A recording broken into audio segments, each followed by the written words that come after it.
you need to explain to us why you're in a closet. Yes, I've just moved into a new home, and I have carpet installers literally in the next room, and so we had in this time we had to get this podcast recorded, and the guy has already knocked on the door once and asked me where I wanted the seams. So I expect some kind of interruption during this podcast. So maybe we can just incorporate that in. But yes, so these lovely carpet installers are out there doing their job. And then I have to go into the heavy lifting and move beds in today. So do they know? Anybody who wants to Do help. they know why you're in the closet, though? I don't think so. You couldn't even color coordinate some shit behind you for the visual. No. The closets got done yesterday, and the move from the other house just put everything. So we're not organized yet. So listen, you take what you can get. The Hollow Bunny.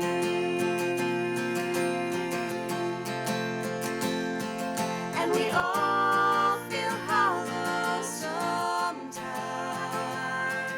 Greetings and salutations, and welcome to the Hollow Bunny Leadership Podcast. I'm Kristen Zeman, and I'm here with my sassy co-host. You're a little sassy today. It's because you haven't had your full cup of coffee yet. My sassy co-host, Sylvia Moyer. Mm-hmm. We are former police chiefs, but the Hollow Bunny Podcast is not just for cops. Nope. This podcast is for anyone who's interested in talking about life and leadership, and particularly the lessons that we have learned about both. And those lessons fill up the Hollow Bunny, which is a metaphor, right? For substance, the Hollow Bunny. Talk about be substantial, be full, be whatever. Substantial substance, if we could use some alliteration there. So Sylvia, let me tell you who's filling our bunny today. Let me tell you, we have Amber Mondock Esquire with us today. Yeah, Esquire? Amber Esquire. Isn't that's so sexy? I love it when lawyers put that ESQ at the end. I paid a lot of money for that ESQ. Yep. I bet you did. So Amber lives in Naples, and Amber is actually my attorney because we were looking for some estate planning when we moved, and get those wills in order. And yeah, that's what I'm telling people. Yes, she's not a criminal lawyer, so please, no one be alarmed. She's not representing me in that fashion. And then she came highly recommended by a bunch of people in Naples. And okay, so this is going to sound super ageist, but I'm going to say it anyway. But I was expecting Amber to be like in her 70s. And she's not. And she's not, because it's Naples. Well, it's if Naples, you are, you look fucking great, Amber. Yeah, she's amazing. So let me tell you Thank a little you. bit about Amber. She was raised in Pennsylvania, and she attended Seton Hill University. Is that the way to say that? Is it Seton? Seton. Seton? Yep. Seton. Okay. All right. See, because I pronounce everything wrong, like Marin County, all of the things. It's okay. But she's from Pennsylvania. She's also an athlete. She was a Division II athlete and the women's soccer team. Let's pause on Division II. Do you want to talk about that? Because Chris gives her a lot of crap about not being Division I. So, I can't help it. I was 4 or 5 feet tall. It just doesn't work out for D1. Hey, we're legit. You tell that Chris to suck it. Fun size. Don't you consider that fun size, Sil? I say fun size. And Amber, this fun size thing, the little candy bars you give out at Halloween, and they say fun size. Okay. Mm-hmm. And you take a little bite, and you always want more. Just saying. Boom. That encapsulates it. So she has a bachelor's degree in poli-sci, and then she went to Ave Maria Law School here in Naples, which is what I'm guessing prompted you to stay here. She specializes in real estate law, trust and estate planning, which is what I retained her for, and business law. But wait, that's not all. Naples Illustrated recognized her as an expert in real estate law and trust and estates for their 2023 top lawyers. So she's a baller. You go fun size baller lawyer Esquire. She is a baller. Okay, but here's why I wanted to have Amber talk with us. So we became friends after the retention of her being my lawyer, and I was talking to my daughter Bailey last week, and she was telling me she's in the military. She's in the United States Air Force as an officer, and she is a badass baller as well. And she was telling me that she is considering not spending a career in the Air Force, and which was originally her plan. And she was saying, do I want to be comfortable or do I want to be happy? And I was like, poof. And it reminded me of a conversation that I had had with Amber about her starting out in a big law firm. And I'll let Amber talk a little bit about that, but it prompted me to go back to Amber and ask her more about it because, you give up what is familiar and what is comfortable. And Amber started her own law firm at the age of 30 years old. And I thought that was just a big, it was a courageous move.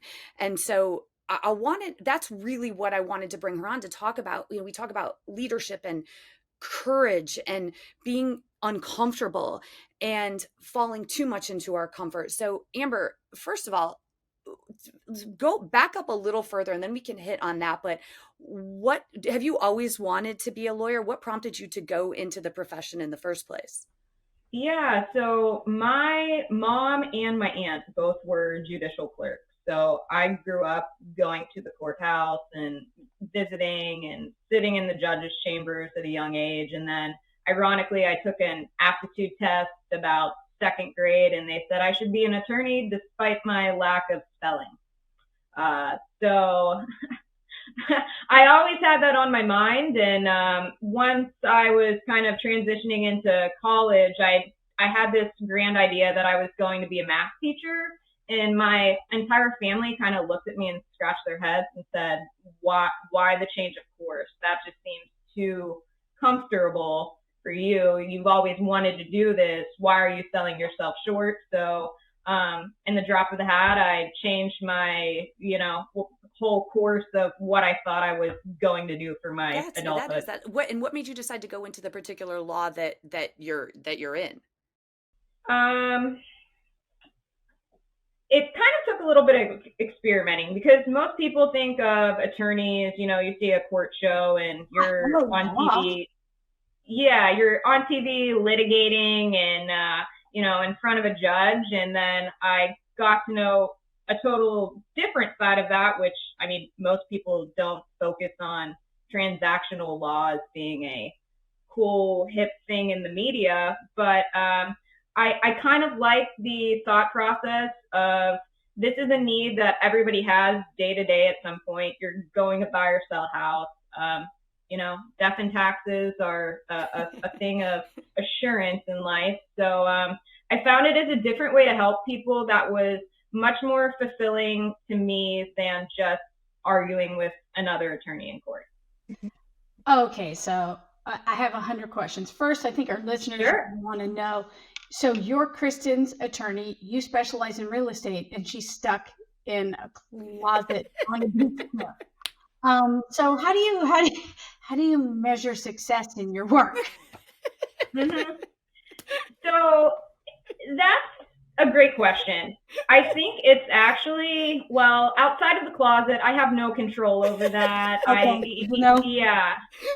Amber just said that's an excellent question. That was a horrible question. I respectfully disagree, Amber Mondock Esquire. That was a terrible question. By the way, my children need to call Amber when I croak because she holds like the vault to, everything that the kids are getting. So she's also my real estate lawyer now, but she started out as my estate lawyer. But okay, so who gets the beach shares later? Come on, Amber, spill it. Yeah. So so we're back to what is the measure of success, right? And we're going to disregard the closet that Kristen's sitting in.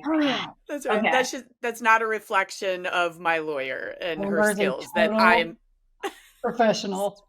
Sitting in a closet. Okay. So I love that. So that makes sense to me that you go to law school. But how do you measure success, Amber? Because it's one case at a time, and it's advancing one individual, one transaction, one couple, one estate, something at a time. Like, we talk a lot about how do we measure success, outputs and outcomes. And I really wonder, in kind of the metrics of being an attorney. And I also want to find out what the hell's the Esquire, where'd that come from? But that's later. But how do you measure success? So it really is in bite-sized pieces. Okay. Everybody has a common goal. So we'll give the example of a real estate transaction. Everybody's goal is to close. And unfortunately in practice, the nature of an attorney is we're competing. We want to win. We want to have the, top argument. And sometimes it's really stepping back and looking at the common goal. We could take a certain position, but is winning that one argument going to get us to the finish line? That actually could just put us 2 steps back in an argument where now we're jeopardizing the whole transaction. So it's really putting pen to paper, making sure we're closing deals one by one, which is definitely different because if you're looking at the litigation side of things, I mean, you're talking about, I won a case and our payout was X, Y, and Z. So yeah. It's different than looking at everything in a monetary nature. Yeah, that's rad. My dear friend Patty is a real estate attorney. She's been doing it forever. And besides talking about, I don't know, she said estoppel, but all these really cool terms, right? So she's really into the precision of the documents so that people are not harmed, and particularly her client. And then not only mitigating harm, which has a direct connection to policing, to medicine, to everything. It's about the precision in the transaction and the process. And you hit on something I want to kind of tug on real quick. And that is like, you don't want to win this one thing and compromise the whole deal. That has broad application. Retweet. When she was talking about that, it made me think about our world when we negotiate, union contracts, with the union board, and how sometimes we get so fixated on winning at all costs, or we get so stuck on that one thing. And this is true of corporate America and deals, negotiations, no matter where we are. But I love that, Amber, about, sometimes you just have to pull back and say, okay, what is the best possible outcome? And it might mean, we're giving up a little here and they're giving up. So that is gold. That's gold, that content. Yeah, it's definitely, a very detail-oriented career. That is everything, dotting I's, crossing T's. But outside of those fine details, you always have to have the focus on the larger picture. Yeah, okay. And the lawyer saying, I'm thinking the dating pool's better than math teacher. That's... Nothing against algebra. It's funny because it's so sexy. Yeah, and ironically now I need a calculator. I really dumped that math brain out. Yeah, Sylvia, it's okay though. Sylvia, we use the tools that we are given. Sylvia, you have managed to offend pickleball players and now math teachers. So we're going to get a bunch of emails. All of our podcasts start with Sylvia's apology for the group of people that she's offended. But anyway, let's put that aside. I also want to say one thing. I also want to say one thing about measuring success. And this is from my vantage point as a client, right? So I lost my parents. Sad. I'm not going down that road. I lost my parents. One of them had their estate completely in order and had literally Post-it notes, passwords, told me everything. My other parent, my father, had nothing in order. And having experienced both of that, that's what prompted me to reach out to Amber and get my affairs in order, because that is the gift that you give to survivors. And so I want that care and concern from Amber translated to me as a client. So I just want to throw that out there, is I don't know how you measure success, but I can tell you from the client perspective, I measure success walking out of your office knowing that, my kids aren't going to have to go through all of that red tape for them to get, what they deserve. Mm-hmm. Yeah. What comes up for me is I was just in San Diego for the week and with executives and doing this executive development course, and then in a meeting with seconds in command across California. And we were talking about this whole thing regarding doxing. And one of the things that we don't pay attention to it until it happens to us, right? And so one of the things we were talking about is what are some of the protections for public officials related to doxing. There are First Amendment protections related to how people express, but there are things that cross the line. And one of the attorneys said that a protective measure is to call or seek putting all your stuff in a trust. And I thought, I might know somebody I'm going to be talking to in the next 24 hours that can kind of guide on that. There are a lot of public officials that are seeking to put their property, their stuff, their being into a trust. What do you say to people that are kind of considering that? I mean, we're not asking for free legal advice because you're way more interesting than that, but why not give us a brief kind of, what would you say about that? Your highest point on that? Yeah, so a lot of it depends on state law. So people think a trust gives you all these added protections from third parties or, people coming in to seize your assets. So for instance, in Florida, depending on the type of trust, the most common trust is just for purely probate avoidance. So keeping upon your passing, keeping assets out of the, court judicial determination to keep things moving quickly without fees. There's different types of trust. You can put in an irrevocable trust for certain protections, but depending on the state laws, for instance, I can't put my money in an irrevocable trust and then be able to touch that. We don't recognize self-settled trust. So normally if you're looking to give the third party protections, you actually have to give up some level of control, meaning you put that money in a trust, but now only your children can touch it. Got it. I think it's so cool that, Kristen, that you and Chris not only met Amber, but that you had an experience. It was uncomfortable. It was difficult. It was costly. It was agonizing. And you freaking did something about it. Yeah. Also, Amber, if that was billable, please bill that to Sylvia and not the podcast, because please know I didn't ask that question. So your invoice should go directly to Sylvia Moyer. I'll give you her address. Okay. Because our advertisers are not going to be happy if you bill the Hollow Bunny podcast. That's true. Yeah. We have a lot of sponsors. So yeah. There are provisions, right, in a trust. Like, I want to do one and leave one dime to my ex and say, look, this is like the last dime you get from me, so suck it. That's actually worse. Don't do that. Why? Because then you make them an interested party in the whole deal. So now they're part of the whole estate settlement. So don't do that. Don't do that. Amber, you just diminished my rage and anger. And saved you to make that individual not an interested party so they can have access to your assets. So she just saved your butt. So add another dollar sign to that invoice, Amber. Solid legal. I didn't know this would be so lucrative for me today. Totally. Okay, so Amber, what you have your own firm and you are so young, again, young as it compared to the Naples demographics, but what made you decide to leave that comfort? Let's talk about that and go into that uncertainty and, honestly, I mean, that uncharted territory of terror to start your own firm. What happened to make that? Starting my own firm was nothing I ever saw coming. Let's just put it that way. I was at the firm, I started with right when I got my bar license and worked my whole way up to partner. And it was kind of the overall environment. So work-life balance, I'd leave work at X amount of time, eat dinner, stay up all night, turning fouls and getting stuff done.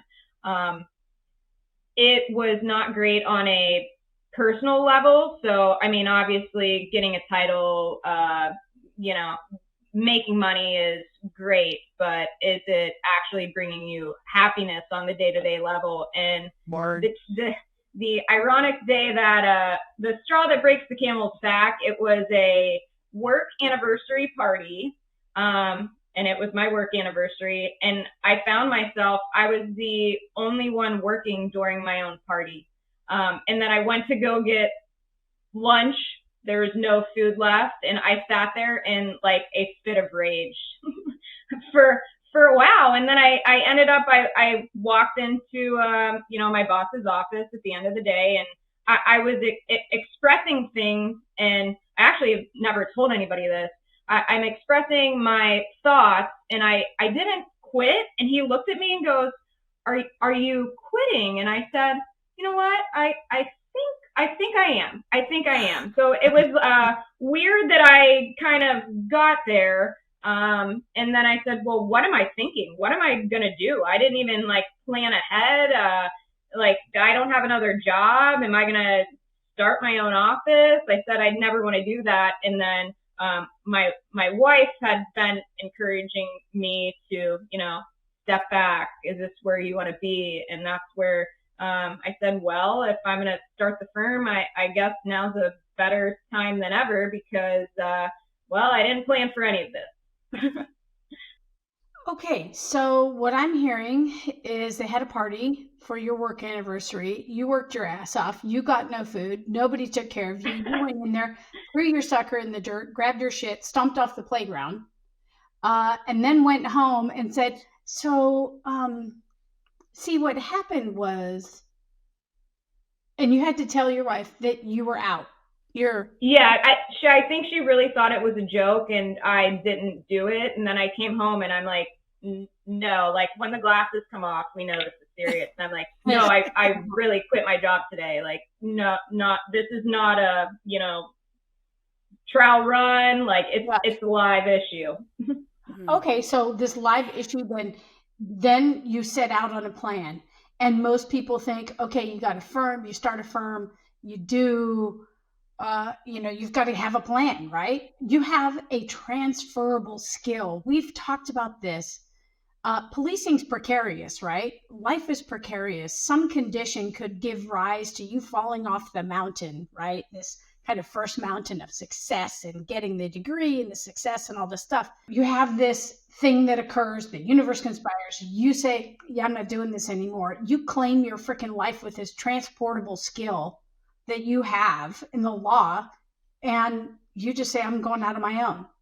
So how do you actually take steps in furtherance of that? I think I had to take a moment to recenter myself. Yeah. Right. So you have to take that moment to breathe and say, okay, what are my next steps? Is this something that I really want to do? Which is difficult because there's very little time to actually assess where you're at. It was kind of a, okay, decision, take 10 minutes and then boom, hit the ground running again. Which is definitely scary. It's kind of like a live problem solving.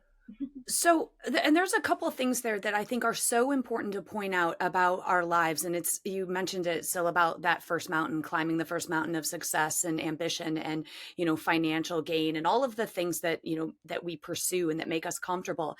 But you have to stop in the middle of it and ask yourself, am I happy? Is this fulfilling, my life? Is it contributing positively to my relationships? And, what I had heard from Amber earlier is no, it wasn't.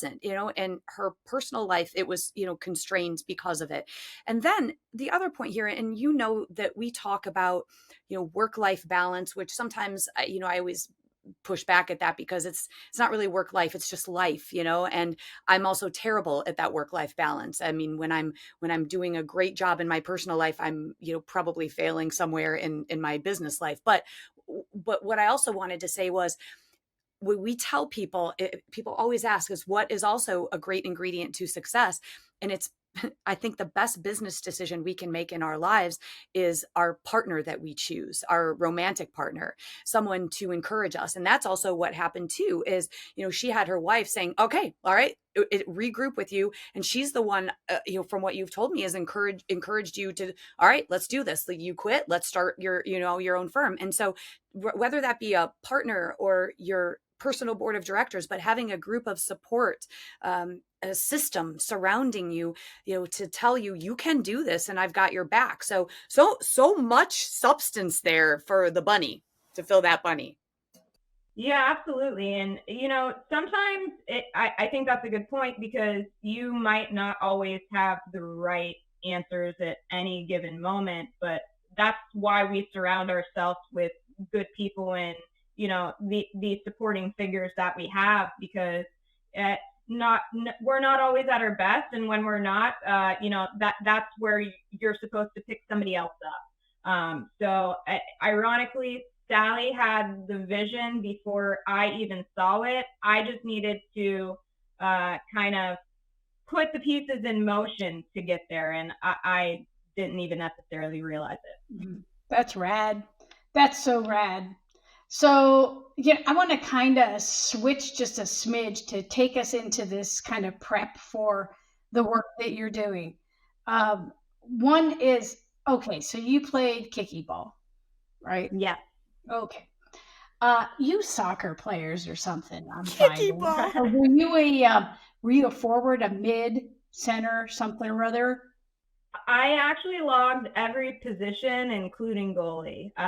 It was kind of crazy, but primarily forward, because I hate running. I really chose the wrong sport.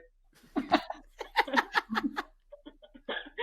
hate running, but I went to the Olympics in soccer. Okay, so how does that prepare you? I mean, really, I talk about this a lot, and I seem to somehow favor folks that are in these team sports where it's about something bigger than yourself. It's about the distinguishing characteristic between being hurt and being injured, because it's about the team. There's individual components that we have to commit to, things we have to commit to as individuals, but then it's the collective, it's the team.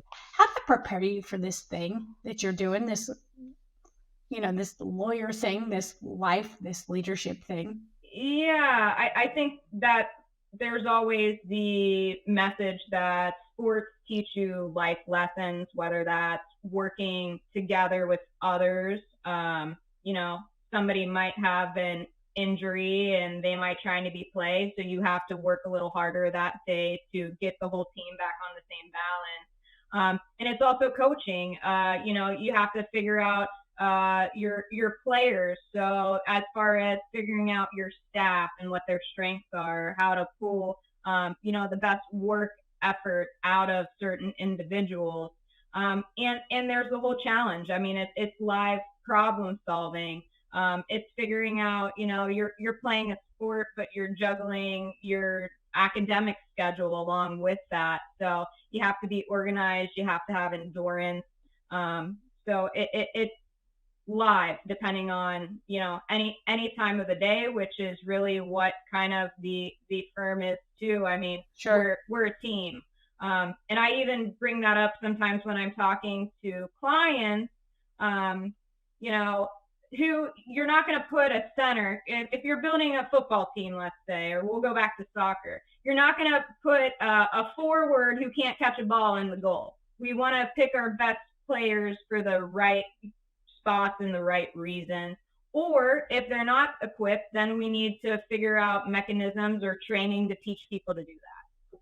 What a fantastic, simmer down with sporty ball, hold your head. So I happen to have someone super special to me who was the captain of a D2 women's soccer team, who won the national championship in Florida on PKs, by the way. Apparently, that's pretty something. And you say PKs and you say nil instead of 0 and other cool shit. Yeah, that's a lot of pressure. Yeah. So I want to put a pin in this, and I want to talk about endurance. I talk about this a lot in terms of the leadership necessity to have endurance, intellectual, physical, spiritual, emotional endurance. Talk to us about that as a leader. So I like how many words you just led up to that, because endurance isn't one thing, right? Everybody thinks endurance is just being able to run. No, it's also getting over the mental hurdle of, okay, my foot hurts, but I'm going to keep going. So I don't want to go back to work-life balance though, but all these things we're talking about are so holistic, and instead of thinking about things, singular, we need to think about them plural, as you mentioned. But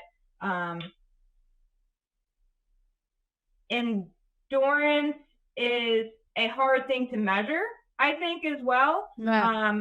It tends to be more personal, and I think we need to look at things. You're your number one advocate. You're your number one coach. You're the number one person holding yourself accountable. In a leadership, though, then you have to put yourself first, get yourself in the best position to succeed, but then translate that down through your team as well. Right? Pause right there. Pause right there, because that is what some people fail to practice, is that self-care about building your own endurance, because you are no good for your team if you're cashed out. That is it. I just want to emphasize that for all of our listeners who continually put everyone else before them, their jobs, their families, their significant other. And if you don't take that time, then you are no good for your firm. You're no good for your police department or your family. I don't think that we've ever unwrapped the term endurance before in such an in-depth way, because you're right. We think about it as, longevity, but endurance is sometimes small spurts of like, I've just got to move that ball down the field. Please note that I am now using more sporty ball metaphors, thanks to Amber. That's why Ted's camera is off. Yeah. So Sylvia and Ted did not believe me because they know my disdain for sporty ball, and they did not believe me that I've been converted into a sporty ball fan because of Amber. And so you now have the way that she has described running her firm, leadership, team, endurance. Now you understand how you bring me into the fold. And now I am a sporty ball fan. Thank you. It's the outfits and the sweat for you. Don't make it anyway. Yeah, but Right. I'm a Chiefs fan and Amber's a Steelers fan. So, it's just the way it is. It's just the way it is. We have to coexist. Yeah, I was also set up today. If you note, I am in Chiefs colors. My wife picked my outfit, and that is not my team. Yeah, well, Ted and I are Bears fans, so Kristen just goes with whomever. So don't be surprised if Taylor Swift starts dating someone on another team, and then Kristen bails on the Chiefs, and then all of a sudden she's like, "Oh my God, the Dolphins are so super." She did mention she likes the Dolphins colors, so. I do. I was vacillating when picking my team. I was actually vacillating between the Dolphins and the Bears are always going to be my team because it's just my hometown. But I was vacillating, and then I decided to pick the Chiefs, and it was well before Taylor Swift. I will have you know. Good to know, Amber. Here, I'm going to drop a little nugget on you. My brother was born in Pennsylvania. I lived in Pennsylvania for like a year and a half as a little human. Really? Yeah, but I don't know. Steelers, Pirates.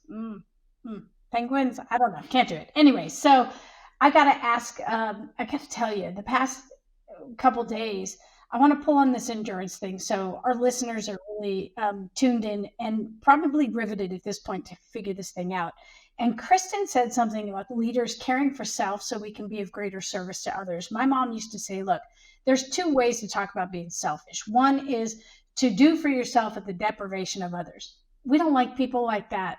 The other, in this leadership, hollow bunny, fill your bunny with this little delicious treat, is she also said to do for self so you can be of greater service to others. And there is a real permission there to invest in yourself so that you can be of greater service to others. And this came to light in the past couple of days.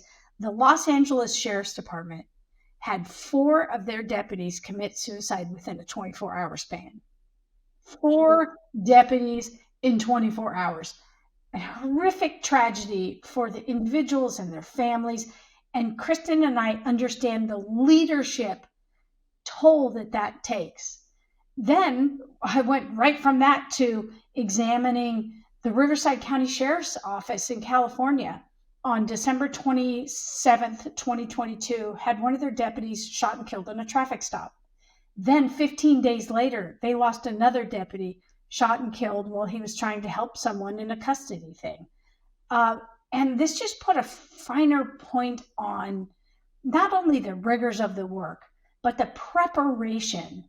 And my dad used to say, if you stay ready, you don't have to get ready. And that really kind of is a call to action for us to get ourselves prepared for the difficulty of leading through these kinds of events. And the acute, chronic, cumulative toxicity and stress of policing is shared in other professions. And so when you are, this is directly related to what you do, Amber. You deal with people in times of excruciating difficulty. And so how do you ready that what is seemingly this amazing intellectual giant that you are, an amazing human, how do you ready your soul for that kind of anguish and difficulty? So I don't know how many people know this, but attorney, our profession is actually one of the known worst for suicide and substance abuse because of the stress the profession puts on us. It's tough. I feel like the biggest thing I do to be successful and be able to help people, it's really something as simple as listening. It's listening and absorbing where your clients are at, what they're feeling, but you also have to listen to yourself and know where you're at too. So it's reading the temperature of the room, personally, and as you're trying to give people advice in their worst times. Because I've seen other attorneys where they look at everything as it's a case, it's a transaction, it's open. You open your file, you do what you need to do, and you shut it. But you really are doing a disservice if you're not having that connection, because you have to realize people are coming to you in their times of need. I mean, it might be a happy need like purchasing a new house, or it might be a sad need where, hey, my spouse has been diagnosed with cancer. How do we even begin to navigate these waters? Yeah. Think about what just overlaid that, especially in policing, when we talk, to officers about, you can show up for a burglary call and it might be your 8th of the day, but to that person, they've just been violated. Someone has broken into their home. And the same with, Amber's description. It's, we're not just files, we are real people, behind that. And every profession, really needs to remember that, because so many times it's just about transactional. You use that word, and that was a great word. So listen, we've got, I could talk to you for days on end. Don't tell me it's over. It's almost over. I'm afraid we're going to have to let Amber go because she's got lawyery stuff to do. But Amber, so finally, you know that this podcast is about filling our bunnies, and that is the metaphor for how we view leadership and people, and filling people with substance and helping each other fill our bunnies. So what are the things, just a couple takeaways, that you would say fills your bunny, and keeps it from being hollow and from being that solid chocolate bunny? What are just a few things that you can leave with our millions of listeners? Mm-hmm. Yeah, I mean, I came into the profession because I wanted to help people in their day-to-day lives, but it's not just helping people, it's actually creating a relationship with those who you're helping. It needs to be something deeper than that to actually give your work meaning. Otherwise, you're just clocking in, clocking out day to day. Other than that, I expressed earlier today that I would really like to cuddle a pizza tonight. I like my downtime. I'm not going to lie. The profession logs a lot of hours, and sometimes it's that nothingness, and reinvesting in yourself is great. And that keeps everybody, like we said, we need to be our best to help others and be successful in what we do. So that's awesome. Hey, next time you're on, I want to know what it's like to hang out with different generations of people, like your elders, they become friends. And I want to hear, who's your favorite lawyer? What's your favorite case law? I mean, I've got hundreds and hundreds of questions, but I have to say, before Kristen does her thing, Amber, you have really shined a light on a bunch of things for folks to consider, and it has been a delight to meet you and to expose your brilliance to this world and our millions of Oh. listeners. There's no doubt Oprah's going to call. She's going to call No you. doubt.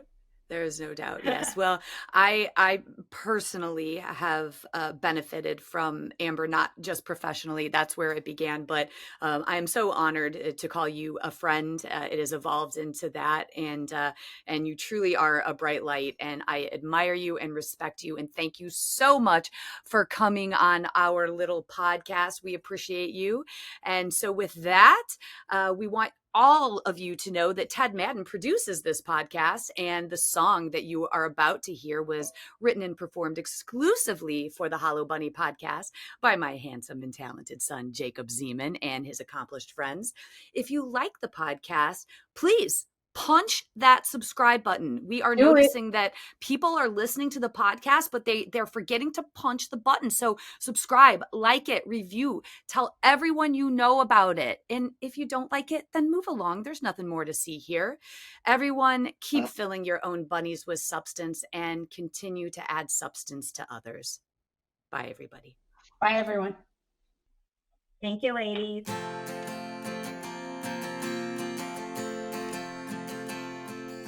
When you look inside, what do you find? Are you content to fall behind? When you lose your way and you've lost your why, have courage and get ready to fight the hollow bunny.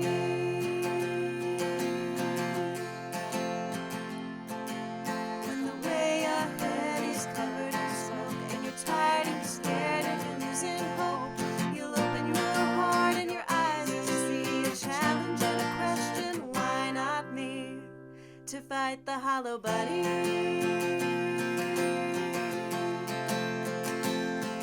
And we all feel hollow sometimes, but the monsters are only in your mind. It's a tough pill to swallow, but if you're brave and kind, you'll be alright. If you fight the hollow bunny.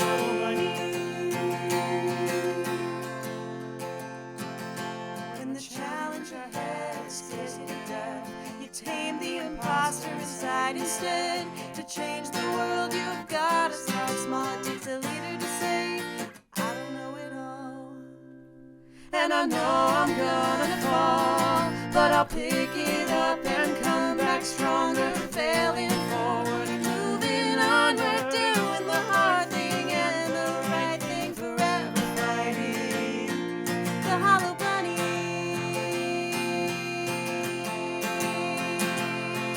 And we all feel hollow sometimes, but the monsters are only in your mind. It's a tough pill to swallow, but if you're brave and kind, you'll be alright. If you fight the hollow bunny.